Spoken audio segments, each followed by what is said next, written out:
2023 के चुनाव दहलीज पर है, लेकिन 2018 में जो मुकाबला हुआ था वो काफी करीबी था। यही वजह है कि अब की बार बीजेपी कांग्रेस 23 की रणनीति को 18 के नतीजों को ध्यान में रखकर बना रहे हैं। इस रिपोर्ट में आप देखिए।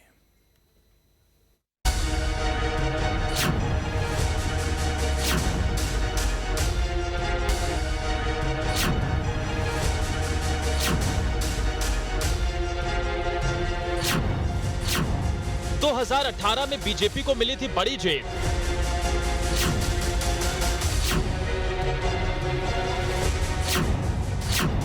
कांग्रेस ने 121 वोटों से बचाई थी सीट।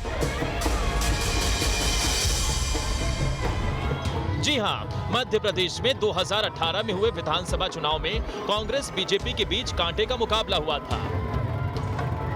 कुछ सीटों पर जहां हार जीत का मार्जिन ज्यादा था, तो वहीं कुछ सीटों पर थ्रोट कट फाइट थी। यही वजह है कि अब की बार भी बीजेपी कांग्रेस 2018 के परिणामों के पूरे बही खाते को ध्यान में रखकर रणनीति बना रही है।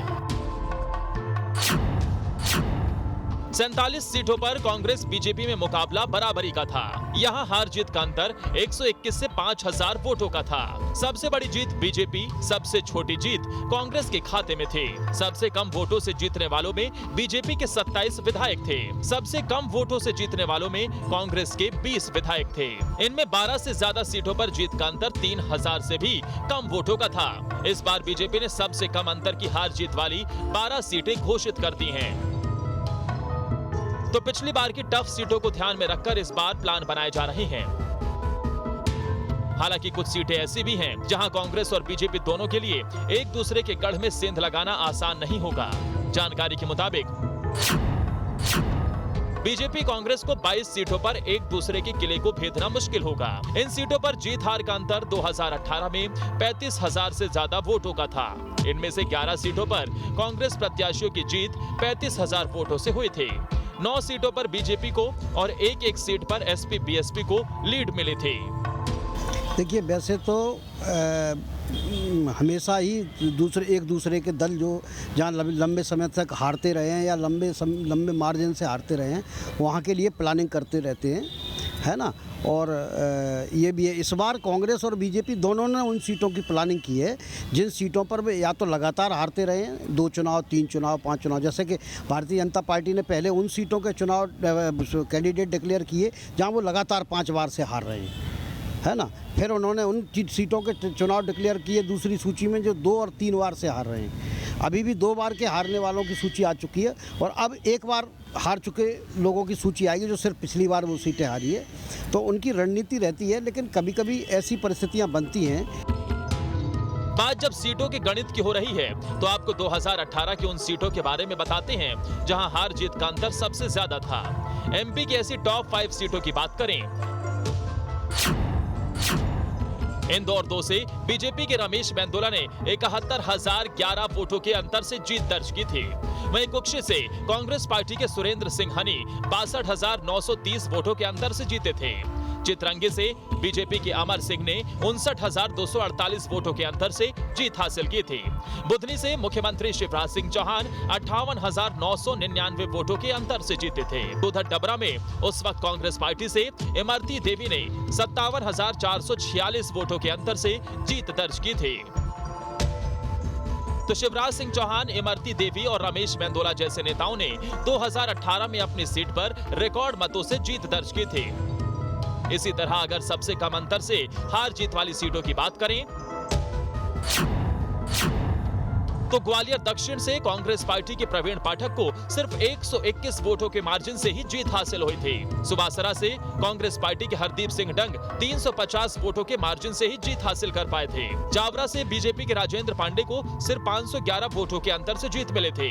जबलपुर नॉर्थ से कांग्रेस पार्टी के विजय सक्सेना 578 वोटों के अंतर से जीत हासिल करने में कामयाब हुए थे।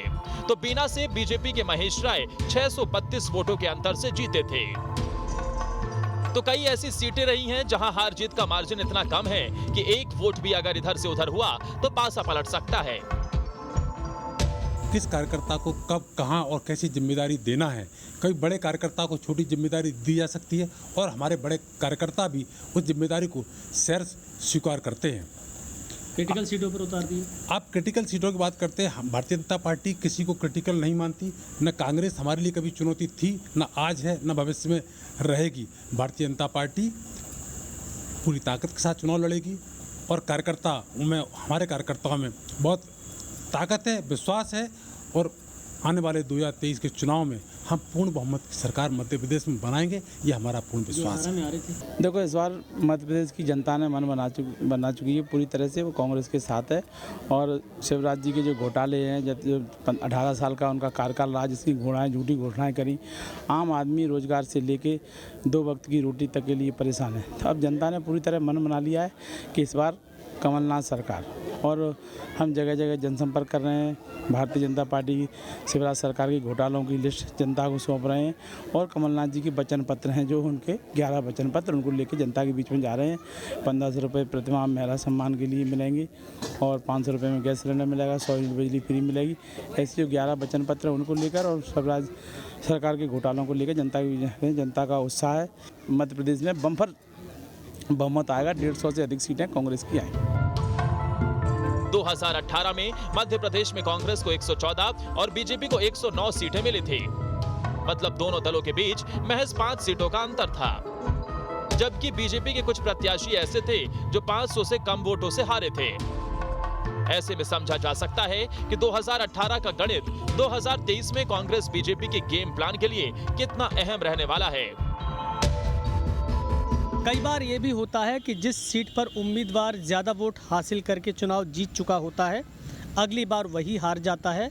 ऐसा 2018 में डबरा की इमरती देवी वाली सीट का हुआ, क्योंकि उपचुनाव में वे हार चुकी थीं।